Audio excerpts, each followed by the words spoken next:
بسم الله الرحمن الرحيم.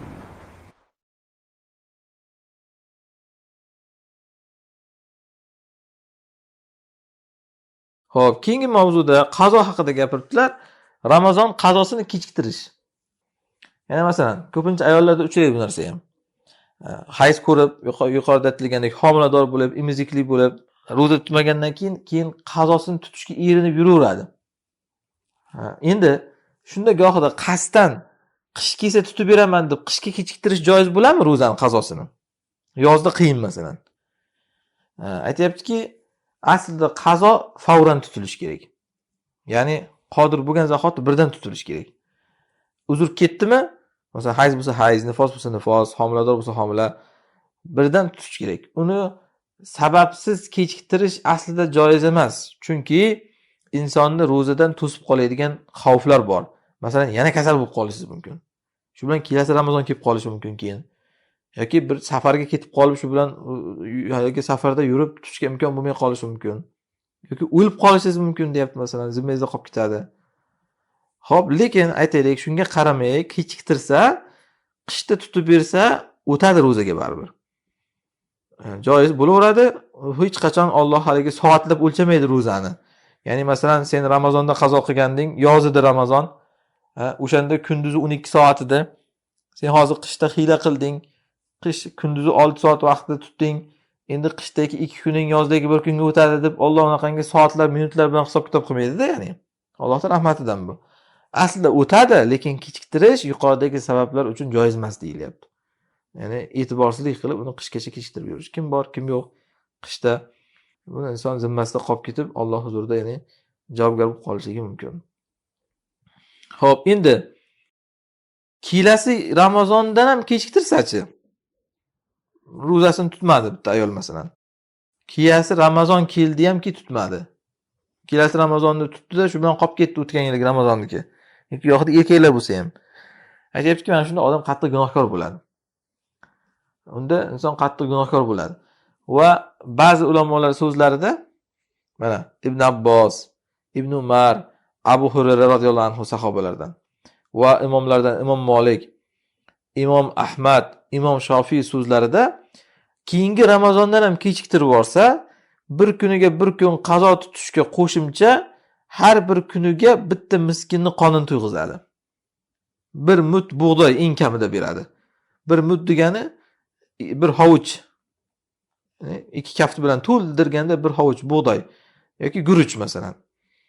Ayting sodda qilib aytganda masalan o'sha yarim kilo guruch.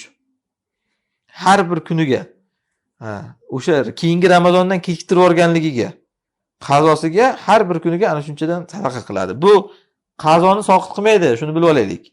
Qazoga qo'shimcha keyingi Ramazondan kechiktirib olganligiga ana shuni to'laydi.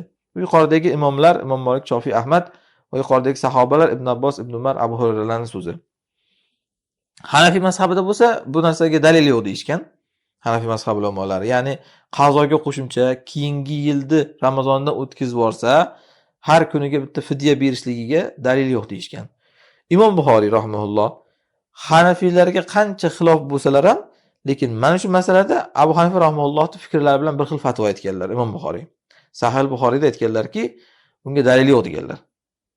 Ya'ni har bir kun kechiktirganiga keyingi Ramazondan o'tkazib borsa, qazoga qo'shimcha bir kuniga bitta fidya beradi degan narsaga dalil yo'q. Chunki oyatda Alloh taolo "Faman kana maridan aw ala safarin fa'iddatun min ayamin ukhra" degan. "Va man kana maridan" kim kasal bo'lib turib yoki musofir bo'lib qolsa-da roza tutmasa, boshqa kunlarda tutib bersin dedi. Aytmadi-ku, har bir kuniga fidya bersin deb, to'g'rimi? Kuniga kun qazo tutsin-da, keyin har biriga fidya bersin demadi. Qur'on aytmagan narsani yana uni ustiga Rasululloh sollallohu bitta hadis yo'q. Xo'p, kimdan kelgan ekan? Sahobalarning so'zi ijtihodiy ekan. Ibn Abbos, Ibn Umar, Abu Hurayra. O'sha narsani olib, biz odamlarga uni farz qila olmaymiz degan. Qur'on aytmagan bo'lsa u narsani, hadis aytmagan bo'lsa, sahobalarning so'zi u. Xo'p, endi nima qiladi o'sha sahobalar o'shani bir narsani bilmasa qilmaydi-ku deysiz, to'g'rimi? To'g'ri. Lekin sahobalar uni farz deb emas, keyingi Ramazondan kechiktirib olganingga kaforat bo'lsin deb qilgan bo'lishi mumkin.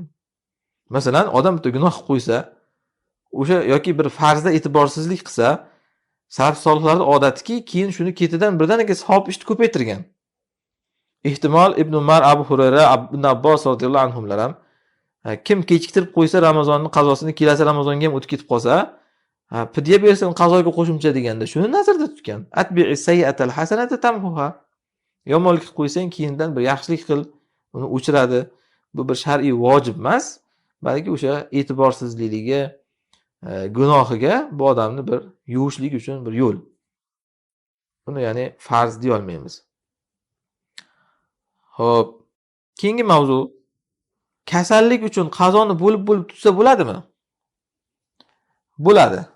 Qazoni bo'lib tutsa, kasal bo'lmasa ham bo'ladi o'zi aslida. Aytdik-ku, faqat shoshilgan yaxshi, tezroq tutishlikka.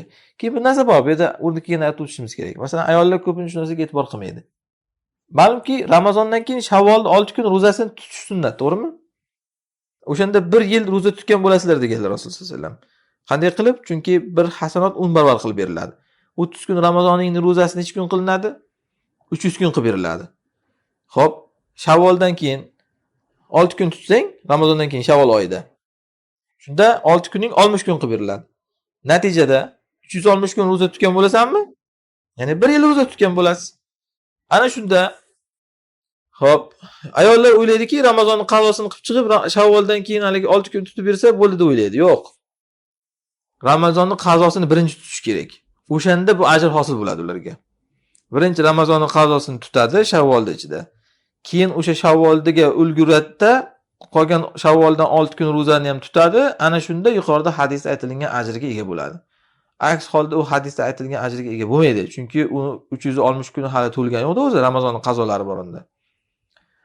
O'zi shuning uchun ham ulamolar farz ro'zani qazosini tutishga qodir bo'lib turib, nafil ro'za tutgan odamning ro'zasi ro'za bo'ladimi deganda ba'zi ulamolar botil bo'ladi ro'zasi degan. Chunki bu odam hozir birinchi o'rinda farz ado qilish kerak-da. Ro'zasi uni hali farz ro'zasi zimmasida turib, nafil ro'za tutishligi u bo'lmaydi degan. Xo'p, mayli botil bo'ladi degan narsaga bir dalil bilmaymiz. Shuning uchun ham iloji boricha nafil ro'zalarning ajrini egallash uchun qazoni avval tutib qo'yish kerak. Aks holda bu nafilga ham ta'sir qiladi yani. Xo'p. Keyingi fatvoda ham xuddi shunga o'xshagan. Masalan, 7 yil qazo qilganman debdi, qanaqa qazo qilib tutishim kerak ro'zani debdi. Tartib bilan tutilaveradi. Bo'lib qodir bo'lgancha tutilaveradi. Keyingi mavzuda mana yuqoridagi narsani gapiribdilar. Qazo ro'zani tutishdan avval nafil ro'za joiz emas. Bunda yuqorida masalani tushuntirdik. Xo'p, keyingi fatvo ham o'sha yuqorida tushuntirgan fatvoyimiz ekan. Ya'ni 24 yil qazo qildim Ramazon ro'zasini uzr bilan qanaqa qilib tutay debdi. Yuqorida aytilgandek qodir bo'lgancha tutaveradi. Va keyin endi bu 24 yil kechiktirib yuborganligi uchun qazosini ixtilof bor dedik. Ba'zi ulamolar mana har bir kuniga qo'shimcha bitta miskinni qonini to'yg'izadi dedi. Bu sahobalardan keldi. O'shalar imom buni mazhabga oldi. Gunohiga kafforat tarzida qilsa yaxshi.